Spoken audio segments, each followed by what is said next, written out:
everybody, and welcome to another edition of Another Fine Mess. I'm Roger Gray, along with my colleague Mike Vance. How are you, sir? Yep, Hey, man. doing well. Doing Good. well. I'm glad.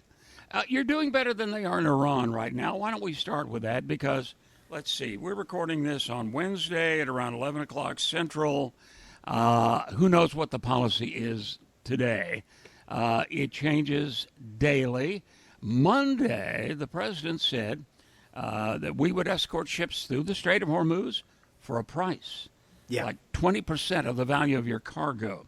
And then Yeah. somebody bothered to tell him that's illegal, basically, in international waters or territorial waters. Well, I love the fact that the Iranians issued a statement that said, because they had, of course, been trying to charge $1 million a ship or something like that. Right.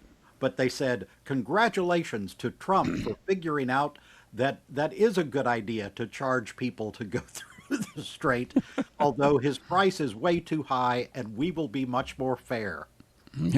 Well, and that policy changed on Tuesday. It Yeah. is Taco Tuesday at the Casa Trump Restaurante. So he's now flipped, and he's claiming he traded it for some vague investments from some vague countries at a vague time to be named later. Uh, so we're bombing the crap out of them again. What are your thoughts on all this? Well, it's really the opposite of Groundhog Day because it's something different every time. When he wakes up and decides, there was a quote, "No negotiations," kind of like the Yeah. soup Nazi from Seinfeld. No negotiations for you. No negotiations for you. Yeah. That was an actual quote that he had. I've decided I don't like negotiations now. They have no clue what they're doing. I mean, we've talked about this every week. If there's a Groundhog Day, it's you and I having to say the same stuff that these people are complete morons who fired all of the advisors that knew anything about what was going to happen. Um, he likes to be a bully on the international stage, and he found somebody that's not going to put up with that. And in no way are you and I taking up for that horrible regime in Iran, but he has made them stronger through his actions. And he has And made them look. He's made them look like victims on the international stage. yeah, They are. Before all this happened, they were anything but that. They're bad actors. Everybody knows it. They fund other bad actors. But if the object was their nuclear ambitions, that was held in check by the time he came into office the first time, yep, as we've discussed endlessly. And he decided that's a bad idea. I could do it better, but he hasn't. yeah. And keep in mind, the strait was wide open. That wasn't even an issue when he started the war. The strait was not even on the list of issues that were, just kind of stuff he tossed onto the water for Yeah, why he yeah. decided to do this at this point. Well, it was open, and now it's not. And is not going to be for a while. We're paying the price, all of us. Gasoline is spiking back up. Just a programming note. When we're done here and I get this thing edited, I'm going to set up an interview with a good friend of mine, Patrick DeHaan at Gas Buddy. He is their petroleum analyst. He puts out a weekly newsletter, and we're gonna do a short show, a short version. Just where are we going? What's happening to prices? Prices at the pump have spiked back up. Obviously, the price of oil has gone up 15-20%, I think, in the last few days. So here we go again. It's this roller coaster, and the average American consumer is paying the price. And we'll pay the price when we have to replace all this equipment. Yeah. The economies around the world are all affected. It's not just us. And some of them more than others. Yeah. Economies like some sort of stability. And that's what markets like. And they're not getting it. They're getting nothing but unpredictability and mindless change. And look, I like to think of myself as somebody who cares a lot about the environment, but the fact of the matter is this economy runs on diesel. Everything we buy is shipped by trucks and trains. They run on diesel, and that's part of why you're seeing, in the aisles at Kroger, the price is going up so much.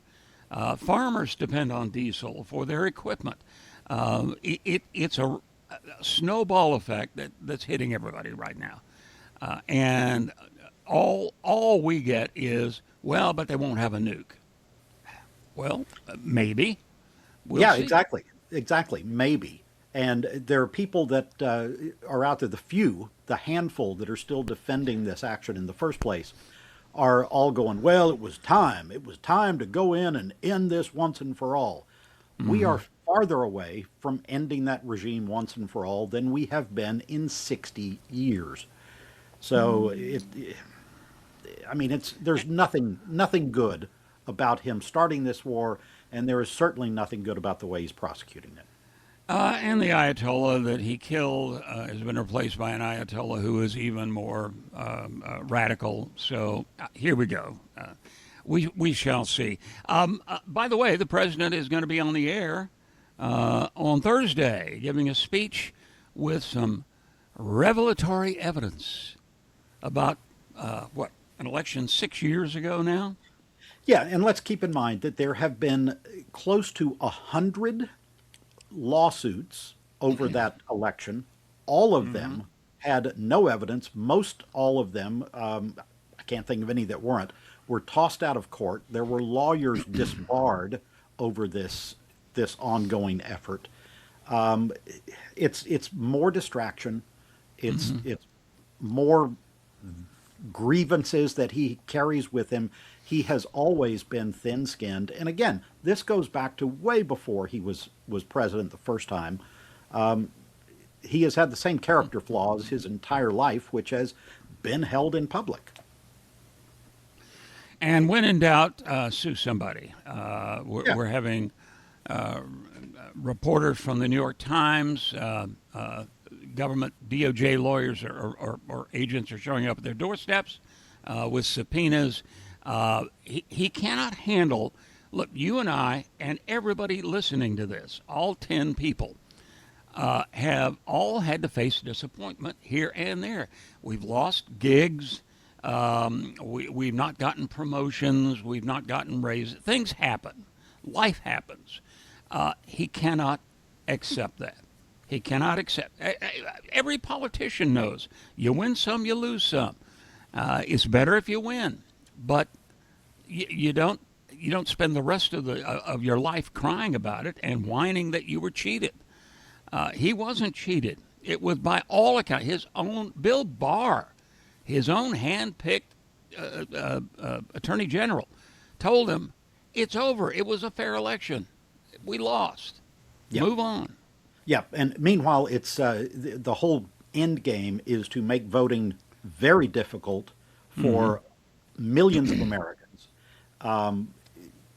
We do not have a problem with fraud in elections in this country, period. The end. We do not have a problem with fraud in elections in this country. And it is a microscopic problem. I mean, people try to cheat. it's not a but problem. very It is few. not a problem. It is not a problem. We are talking 1 in a million voters. It is not a problem, period. And apparently, now again, we're recording this the day before his speech, and if I'm wrong, I'll go back and edit this out, I guess. But reportedly, he is going to center a lot of his complaints on Georgia. You know, they raided the Georgia election office and confiscated a bunch of files. He is going to claim that Raphael Warnock and John Ossoff's elections as 2 Democratic senators should be voided, that they were not properly elected.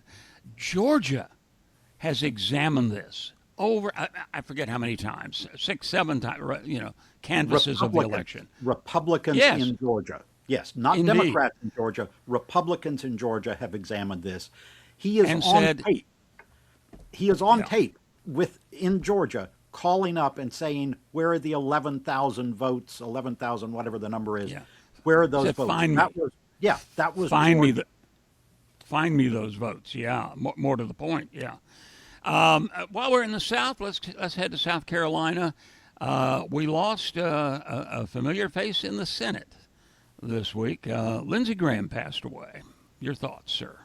Well, Lindsey Graham, it's interesting because the guy allegedly was very close friends with John McCain. There were Yeah. a couple of Democratic senators, Amy Klobuchar and Elizabeth Warren, that are certainly not, in Elizabeth's case, certainly not a centrist, came out and talked about what a good guy he was. And Elizabeth, I think it was her, or maybe it was Amy, one of them said, I want to remember the guy that he used to be, not the guy that he turned into. Well, Joe Biden fondly remembered their time together in the Senate before Biden was vice president. Said they got along well and worked on several issues together. Yeah, people talked about that he was a good guy on a personal level. You and I have spoken about John Cornyn, and you have a little bit more positive opinion of Cornyn at this point. I think he has negated everything decent that he ever did. But in reality, Lindsey Graham is the poster child for having caved in to become an ass kisser for this administration. The interesting part to me is what's going to happen, and again, to tie it back to Cornyn and some other people that have been voted out in primaries, and then you lose all that power and seniority in the Senate, and that's a body that runs on that power and seniority. Lindsey Graham was a very powerful senator, and Lindsey Graham was also the main guy backing sanctions for the Russians, which is something that Trump opposes. So where does that go?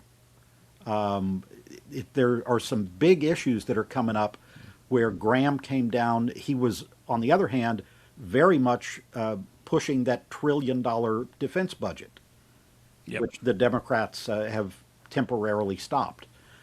So what happens there? Yeah, it's going to, and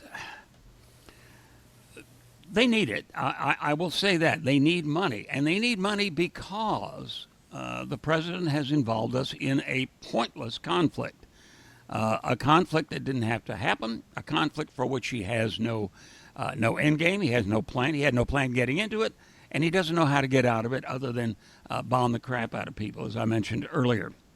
And that has depleted supplies. They deny that, but every outside analyst and analytic organization looking at our stockpiles and the cost of the weaponry we make have said this is going to cost a ton of money to replace this stuff. And we may not be as ready as we want to be if something happens in the Pacific, in Taiwan. Yep. Or if there's Russian aggression against Poland, there are rumors about that. Although why Putin would want to take that on, I don't know. Polish military is actually pretty good. So this is going to be expensive either way, and we did it to ourselves. Well, but why? You used the word replace. Why replace the same Cold War era weapons? Why not get smarter? The Defense Department notoriously wastes money. There have been studies for the last 100 years, going back to when it was the War Department, about the amount of money that they waste. This is tossed out to these giant defense contractors. $1 trillion is ridiculous. We have needs here that we need to spend domestically. We don't need to be throwing $1 trillion. We need to tell them to spend their money more wisely. Well, and let me just say there's a wonderful book I would recommend, and oh gosh, I am trying to think of the author's name. It's on the shelf right behind me, called National Defense, and it came out during the Reagan era. And the premise of the book is the Pentagon continually equips itself for the last war, which is why Jimmy Carter, for example, a Naval Academy graduate, a veteran. Worked in submarines. He knew, for example, that cruise missiles were in the pipeline heading our way. that stealth was in the pipeline heading our way. So he canceled things like the B-1 bomber. Why spend the money when you're probably not going to fly over Moscow and drop a dumb bomb? We're going to be smarter than that. And that was the Cold War, obviously, but we built it anyway. That's part of the problem. Are tanks the way to go now? I think the Ukrainians have shown that tanks are just really not the answer. And frankly, we knew that when we built the first. I'm trying to think. I can't recall the name of our tank right now. Anyway, the main battle tank. The Abrams. Thank you very much, Creighton Abrams. It was named for him. Anyway, that kind of war is outside of the Middle East, perhaps, is not going to happen again. The Russians are not going to come through the Fulda Gap and into Western Europe that way. And the Ukrainians have shown what happens when that happens. So, yeah, you're right. We need to get smart. And by the way, it would be nice if when we do get smart and we hand out contracts, a big chunk of that doesn't go to the two Trump sons. That would be nice. Yeah. Yeah. So, I mean, I'm adamant on that. We do not need to spend $1 trillion. Yes, we need to resupply, but we don't need to resupply with the same overpriced stuff that we have been using for the past several decades. Yeah. And by the way, with the death of Lindsey Graham, his sister has, and you will notice we have not gone the cheap route in terms of Lindsey Graham, as to why he was easily blackmailable, but his sister has taken over the balance of his term. There is an election coming up in the fall. Nancy Mace has said she's interested in that. A woman who has proven herself to be more than unstable. When she ran for governor recently, she came in 5th in South Carolina, so they're on to her. She may throw her hat into the ring. I know this isn't worth a long discussion, but what are your thoughts on that? Well, I have no thoughts on that. I mean, she's a frightening piece of work. My thoughts on who might replace him. Another thing that I failed to mention, he was also one of the leading voices in the Senate against isolationism. And the MAGA crowd is very much pro-isolationism. So I think there's a big danger that whoever replaces him changes that policy, and which is a ridiculous policy. And we have seen repeatedly throughout history why it's a ridiculous policy. It's funny, the names that are coming up, a lot of them are sitting Congress members. And there's a lot of people on the Republican side. What will that do to the math? Yeah. Yeah, exactly. That are going, wait a minute. You know, we need every one of those people right now. I don't know South Carolina law. Obviously, the governor reappointed Graham's sister within a matter of days. So maybe he could do that if a congressman leaves to switch over. Who knows? But you know, we'll see. There's a lot of parts that go into it, and I'm sure South Carolina is pretty damn heavily Republican. I'm sure it will be an uphill battle for any Democrat, but still. Let's move on to ICE. We had the ICE killing earlier last week in Houston. The gentleman taking his work crew to a construction site. A man who was apparently not the target of this particular operation, but was shot anyway. Who, by all accounts, did not threaten ICE officers. Was being chased by unmarked vehicles. We talked a lot about this last week, and obviously you've got a lot of trigger happy guys out there. Now we've had another one in Maine. This was a young man. Both of these were family men. Both of them hardworking. This young man in Maine, he was like 28, something like that. Wife, kid, work permit in the country legally, and had a temporary Social Security card, which is given when you get your permit to work in the country. I don't know if that is officially a green card, but it is certainly a work permit. So he was here legally. He was not the guy they were actually after. They made a mistake there, and they shot him anyway. Shot him in Go ahead. shot him in front of his wife and kids, I might add. Yeah. Yeah.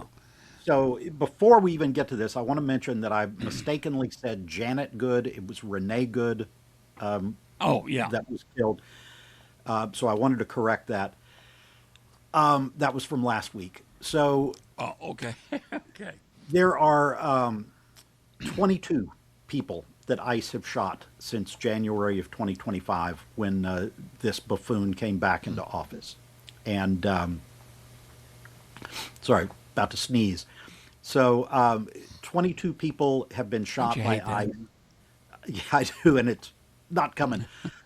22 people shot, 6 of them killed, 3 of those that were killed, American citizens, and all of them, with I think maybe 1 or 2 exceptions, were killed while in their cars. So they are shooting into moving vehicles, claiming the vehicles were trying to ram them. This is not anything new. These people are undertrained. They are thugs.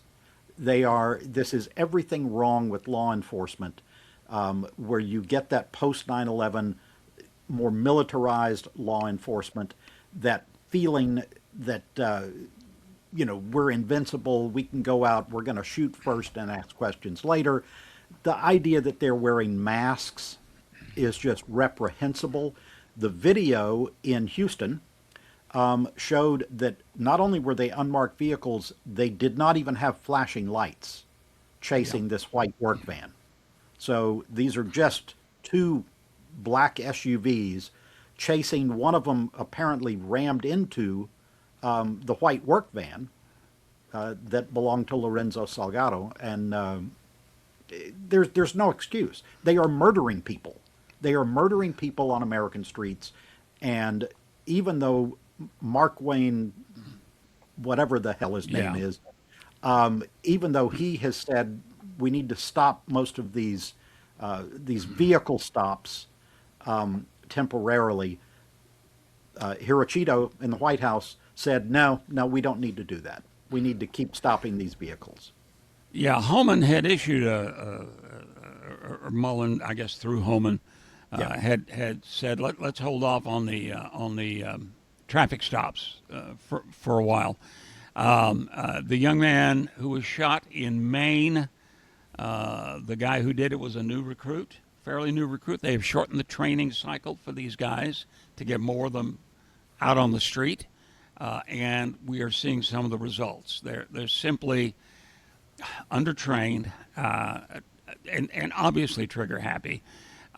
Most cops will tell you there are strict rules about shooting at a moving vehicle. You don't do it just because they're trying to get away. Yeah, it's not like the movies. You don't, it's not like Chinatown. You're not shooting at Faye Dunaway driving away. You don't do that unless you're prepared to lose your badge and maybe go to jail. You only do it if they're threatening you or somebody else. Otherwise, call it in and have a helicopter track them until you can run them down, or chase them. But either way, this is not how real cops do it. Yeah. And one of the suggestions is they should get more involved if they think there's going to be a traffic incident, more involved with real local cops. Assuming the city is cooperating with them, get a real local cop to handle that, and then you can question. Being in the country illegally is a misdemeanor. It Yes. is not a felony. It is certainly not a death sentence. It is a misdemeanor, people. So this is literally and figuratively overkill. That is way beyond the pale. Back in the days when I was performing, I had several really good friends who were Houston police officers. And I learned a little bit about the training requirements and the requirements to get accepted into the academy. Houston, at the time, had pretty rigorous testing before you get into the academy, including psychological testing. Yeah. But there was a guy that used to hang out at an ice house that we went to that desperately wanted to be a Houston cop. He was young, and he liked the idea of having power over other people. I mean, that's what it came down to.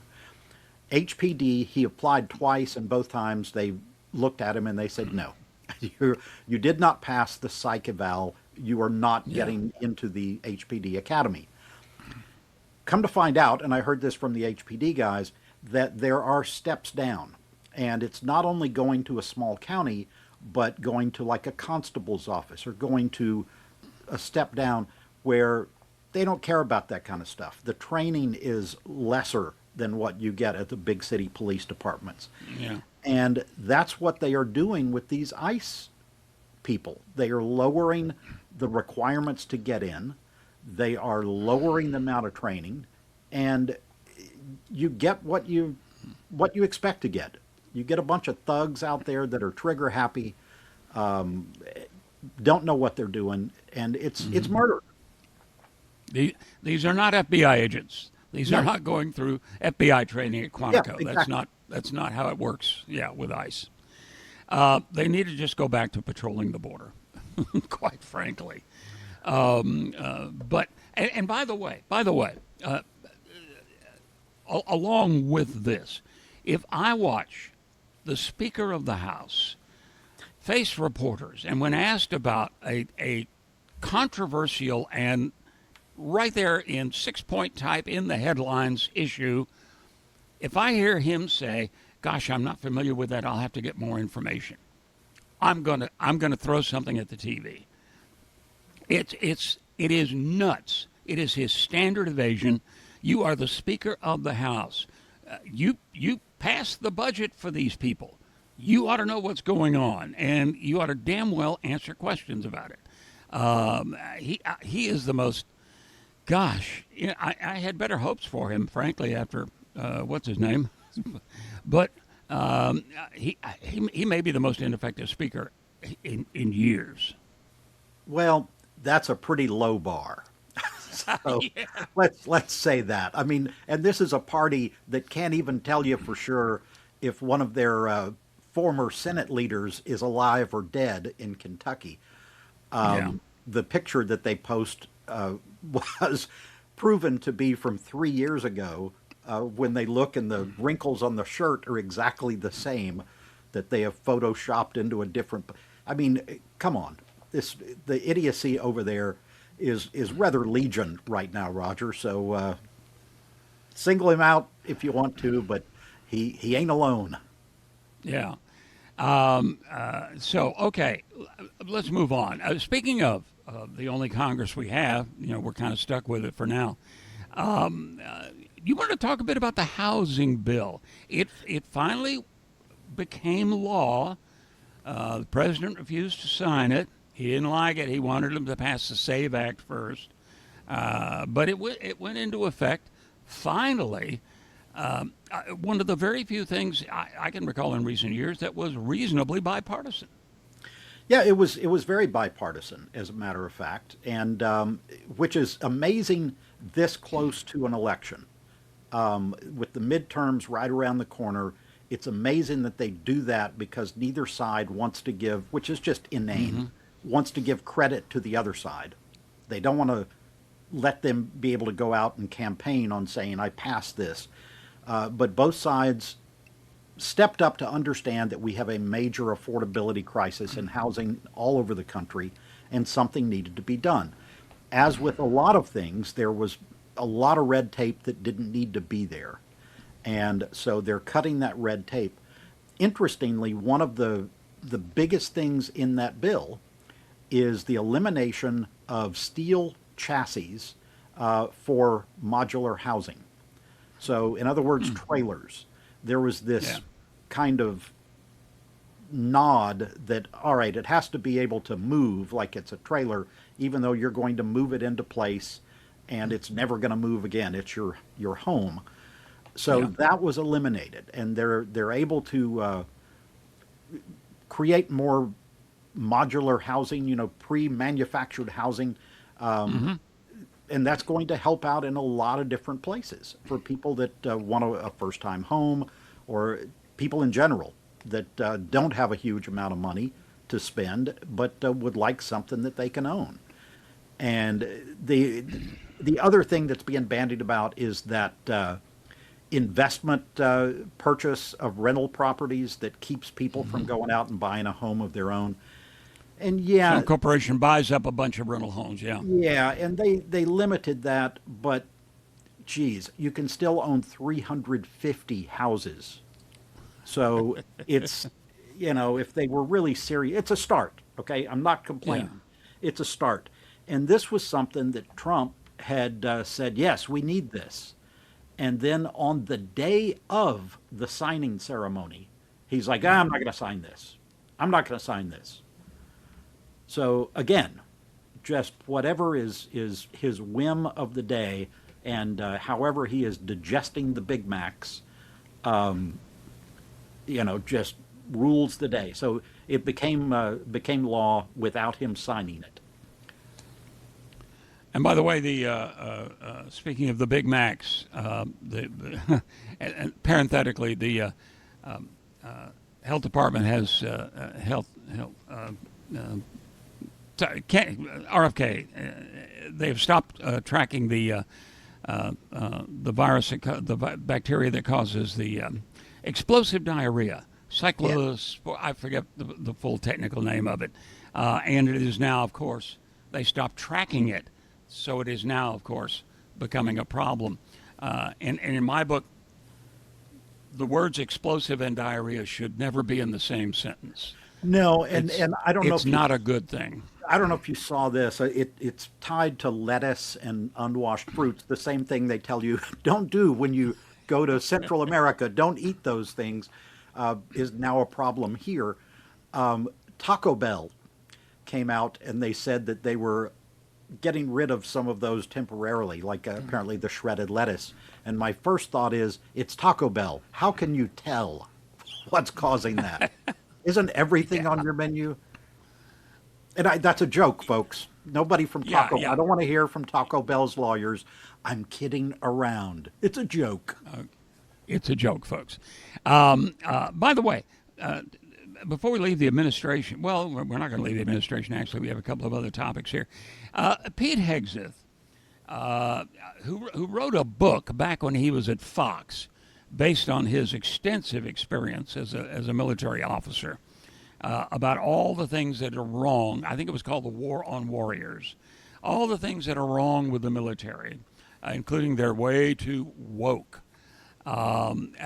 He made allusions to, before long, the military is going to be run by black lesbians, or words to that effect. And he's doing his best to make sure, lesbian or not, that's not going to happen. He has eliminated from the promotions list a number of long-standing, long-time serving officers with spotless records, many of whom, a remarkable percentage of whom, are women and or black. Again, your thoughts on that? Well, from what I am reading, it will be the first time in over a decade that there has been no female admiral in the United States Navy. So, yeah, he wants nothing but white men in charge.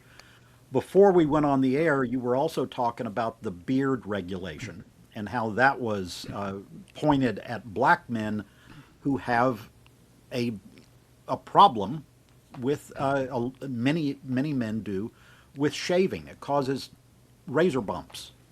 Yep. And it is a problem, particularly for black men, because the hair is very curly. If you shave too close, I did a little reading before we went on about the condition. It has a scientific name as well. But what it amounts to is if you shave too close, if you shave like with a multi-blade razor, they recommend using, number one, an old-fashioned safety razor if you're black and you have to shave. I don't know why an electric shaver would not be acceptable to Pete Hegseth. Maybe it is, maybe it isn't. I don't know. I was telling my wife there's going to be a big run on Remington shavers in the U.S. Navy among black sailors, but he's eliminated that. You can't have a beard. You can't do that. Sorry, everybody's got to be clean shaven. Well, with black skin, if you shave too close, if you shave beneath the skin, the hair tends to curl back in, and it basically goes back into the follicle and can create infection. You get razor bumps, and they can become a real problem. And I have a good friend who is a veteran and is black, and he commented, "Yeah, I'm sure this is not aimed at black servicemen at all, at all." The irony was dripping off his post. So, and of course, no promotions, no women, white or black, if possible, and minority officers are getting short shrift now. It's racism. I mean, it's the entire thing. Gender discrimination, racial discrimination. That is what he is about, and that's what he is turning the Pentagon into. It's like everything else involved with this administration, just despicable. All righty, last comment. The internet. Let's talk about nature. We'll get to the International Criminal Court. We'll maybe have to do that next week. The president. Two national monuments. One of them is Bears Ears. The other is. They're both in Utah. Yeah. Utah appears to be ground zero for this. They were declared over the years. I think President Obama expanded the size of the Bears Ears National Monument, and the president has now shrunk them. They include areas that are sacred to Native Americans. They include beautiful country, and it's now going to be ripe for exploitation, mining. I'm sure there must be some precious metals under there somewhere, and they're going to go after it. You add to that the fact that they have virtually gutted the Endangered Species Act. I don't get, and this is in addition to paying companies not to build windmills and solar panels and all that. I don't get this war on the environment, frankly. Well, they don't care about the environment. This is the most short-term thinking group of idiots ever assembled. Mining, drilling, ranching, farming. That is what they open these things up to because they are getting kickbacks from those industries and sometimes those individuals in the form of campaign contributions and under-the-table payments. And money is the only thing that interests these people. How to enrich themselves and enrich their donors. That's it. And if it costs some endangered species, the last few examples that are still alive on the face of the planet, they don't care. They don't care about us going out and having a good experience in the wilderness. The interesting part to me, and I've talked about this before, is some of the staunchest conservationists in this country are very, very red ranchers and hunters living in those states like Utah and your old home of Wyoming and Montana. You get some really strong conservationists out there. So my hope is that somebody steps in. The orange dude had last time shrunk a couple of national monuments. Biden came in, re-expanded them, and now he's doing this again. And it'll have to be done again. Yeah, the endangered species part is not something you can come back in and re-legislate. Once those animals are gone, they're gone forever. I mean, it's the dodo and the passenger pigeon. So you're not getting them back. One of the arguments about, for example, the Big Bend Wall, that at least it doesn't appear we're going to get the big 20-foot solid fence, because one of the arguments against that is migratory animals, herd animals that migrate would not be able to get to water. They couldn't get to the Rio Grande, for crying out loud. There are issues these people aren't considering. There are so many alternatives to guard the border, electronic and technological alternatives. This just gets absurd. But as you say, It's money. as It's they all said money. as they said in All the President's Men, follow the money. Yeah. Somebody's getting paid Mike- to build those roads. Somebody's getting paid to build those walls. It's all sure. money. Sure. And that's in the Big Bend. That's a place where God gave us some pretty big walls already. Yeah, So they're building. we're okay on the wall front. They're building vehicle barriers where vehicles cannot possibly go. So it's money. It's stealing money. Michael, we're at the 40-minute mark. We need a weird historical fact, something lighthearted. I wanted to talk about. I'm not sure how lighthearted this is, but I had selected this, and as a matter of fact, it has to do with animals. It has to do with national parks. I don't know if you've ever been to Chaco Canyon in New Mexico. To get there, you have to go down at least 15 miles of washboard gravel road at 20 miles an hour. It is fabulous. It is a Puebloan culture site that was a sacred site. It is oriented on the cardinal directions and the moon and the sun. And it's fantastic. And there are these giant temples that are out there. The people that lived there from, if I remember right, around 900 to 1100 was the heyday of it. They had vibrant trade with Central America. And one of the things that fascinated them were scarlet macaws. So scarlet macaws live in the jungle where it's relatively... She's a fine actress, by the way. I'm Yes, a big she fan. is. And so these birds, these parrots that they're bringing back, are coming up to super high altitude in New Mexico where it gets really cold sometimes and below freezing.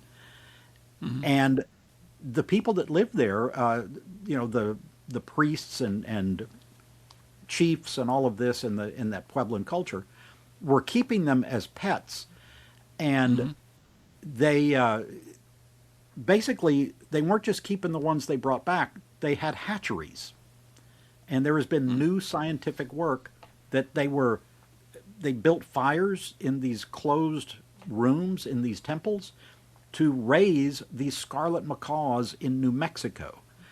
And then, and this is the painful part, they would pluck the flight feathers, the long feathers, which had to, I think the term is hurt like a son of a bitch, I think is the correct, That's scientific, yeah. yes, scientific term. And they use those to trade around. And the reason that we know this, the new scientific discoveries, is because the archaeologists have found a layer of bird poop inside these rooms. And it's more than what just a pet could create. And that is, that is evidence that they were actually raising these birds as hatchlings. So the moral of the story is that even in bird shit, Roger, you can learn something. Thank you very much. You've been a wonderful crowd. Mike, thank you. As always, appreciate it. By the way, everybody, like it. It'll be posted everywhere you can get a podcast, right? Yes. You name it. I think there is a drive-through podcast location near you that you can pull right up there. Stop in and order. Yeah. Talk to the order clown. another fine mess. Get a copy of Another Fine Mess. Okay. Thank you, sir. Appreciate it. Thank all of you. And we will see you next time for another fine mess.